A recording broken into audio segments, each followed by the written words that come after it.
I spent 2.5 years during the Second World War in Italy. I served in the 18th Armoured Regiment in a tank known as a Honey. Here are two incidents during my time there that I reflect on. One humorous, the other a cause to pause and reflect. We had made camp on the edge of a small Italian village when our attention was diverted to a disturbance on a track that led to a small rural property.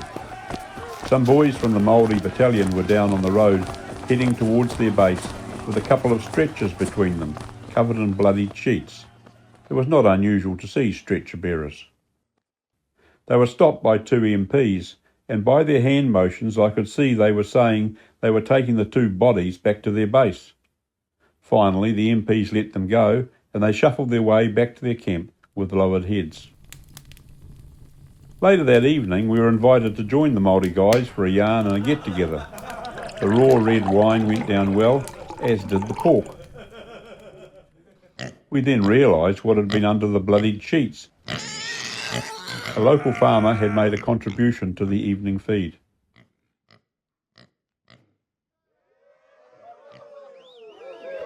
A few weeks later, the war in Italy came to a welcome end. We were summoned to disembark from Italy and travelled slowly along shell-pocked tracks to the port. The damage around us was recent, with the Germans fighting till the end. They had left behind all the wreckage of war. Something glinted in the morning sun beside a wrecked tank. Something was moving. Upon closer inspection, it was seen that it was the wind ruffling the blonde hair of a dead German soldier who had not made it through the last days. It seemed, though, the breeze had given him life. Ironically, it was an enemy soldier's hair that left me with the image of the futility of war. He could have been my brother, or he could have been me. He was somebody's son, somebody's brother, not me.